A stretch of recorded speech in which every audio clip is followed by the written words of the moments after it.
కోల్కతాలో మరో దారుణం చోటు చేసుకుంది. కస్బా ప్రాంతంలో ఓ న్యాయ విద్యార్థినిపై సామూహిక అత్యాచారం జరిగింది. బుధవారం రాత్రి కాలేజీ క్యాంపస్లో ఈ ఘటన జరిగినట్టు తెలుస్తోంది. ఈ కేసులో ఇప్పటివరకు ముగ్గురిని అరెస్ట్ చేశారు పోలీసులు. అరెస్ట్ అయిన వారిలో 2 స్టూడెంట్స్, మరో వ్యక్తి కాలేజీ సిబ్బందని పోలీసులు తెలిపారు. కోల్కతాలోని ఆర్జికర్ మెడికల్ కాలేజీలో జూనియర్ డాక్టర్ హత్యాచార ఘటన సంచలనం సృష్టించింది. ఈ ఘటన మరొక ముందే కోల్కతాలో మరొక దారుణం జరిగింది. దక్షిణ కోల్కతాలోని కస్బా ప్రాంతంలోని ఒక లా కాలేజీలో న్యాయ విద్యార్థిపై సామూహిక అత్యాచారం జరిగిన ఘటన ఆలస్యంగా వెలుగులోకొచ్చింది. విద్యార్థినిపై కాలేజీ క్యాంపస్లోని అత్యంత పాశవికంగా అత్యాచారానికి పాల్పడ్డారు. జూన్ 25 రాత్రి 7:30 నుంచి 8:50 మధ్యలో కస్బా లా కాలేజీ క్యాంపస్లో సామూహిక అత్యాచార ఘటన చోటు చేసుకుంది. దీనిపై బాధిత విద్యార్థిని వెంటనే పోలీసులను ఆశ్రయించింది.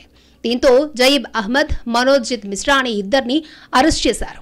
వారిని విచారించిన అనంతరం ఇదే కాలేజీలో చదువుకున్న మాజీ విద్యార్థి ప్రమిత్ ముఖోపాధ్యాయను పోలీసులు అరెస్ట్ చేశారు. నిందితుల నుంచి మొబైల్ ఫోన్లను స్వాధీనం చేసుకున్నారు. బాధితురాలిని వైద్య పరీక్షల నిమిత్తం చిత్తరంజన్ మెడికల్ కాలేజీ హాస్పిటల్కి తరలించారు. నిందితులను Alipore additional chief judicial magistrate ముందు హాజరుపరచగా వచ్చే మంగళవారం వరకు వారిని కోర్టు రిమాండ్కి పంపింది.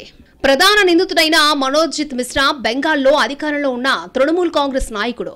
కాలేజీలో తృణమూల్ కాంగ్రెస్ యువజన విభాగానికి గతంలో అధ్యక్షుడిగా పనిచేశాడు. ప్రస్తుతం అతను కోల్కతాలోని అలీపూర్ కోర్టులో లాయర్గా ప్రాక్టీస్ చేస్తున్నాడు. మనోజిత్ మిశ్రానే విద్యార్థినిపై మొదట అత్యాచారం చేశాడు.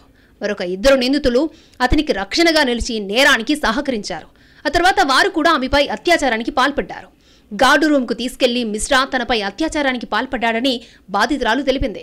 గార్డు గదిని పోలీసులు సీజ్ చేశారు. ప్రధాన నిందితుడైన మనోజిత్ మిశ్రా తనను పెళ్లి చేసుకోవాలని అడిగాడని బాధిత యువతి తెలిపింది. కానీ ఆమె తిరస్కరించి తనకొక బాయ్ ఫ్రెండ్ ఉన్నాడని చెప్పింది.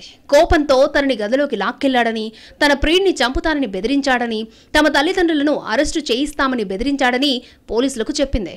అంతేకాదు, కాళ్లు పట్టుకుని వదలమన్నా వదలలేదు. బలవంతంగా బట్టలు విప్పి వీడియోలు రికార్డ్ చేశారని, సహకరించకపోతే వాటిని సోషల్ మీడియాలో లీక్ చేస్తారని బెదిరించాడని బాధితురాలు తెలిపింది. ఆ ముగ్గురు కలిసి తనపై అత్యాచారానికి పాల్పడ్డారని వివరించింది. తాను ఎదురుదాడి చేసి తప్పించుకోవడానికి ప్రయత్నించారని, అయితే నిందితులు తనను హాకీ స్టిక్తో కొట్టడానికి ప్రయత్నించినప్పుడు గాయాలయ్యాయని ఆమె చెప్పింది.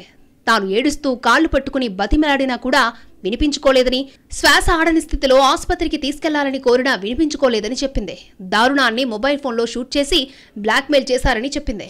2024 ఆగస్టు 9న కోల్కతాలోని ఆర్జికర్ ఆసుపత్రిలో జూనియర్ డాక్టర్పై అత్యాచారం జరిగింది. ఆ కేసులో నిందితుడు సంజయ్ రాయ్ను ఆగస్టు 10న కోల్కతా పోలీసులు అరెస్ట్ చేశారు. ఈ కేసును సిబిఐ విచారించింది. సంజయ్ రాయ్ని దోషిగా నిర్ధారించిన కోర్టు జీవిత ఖైదును విధించింది.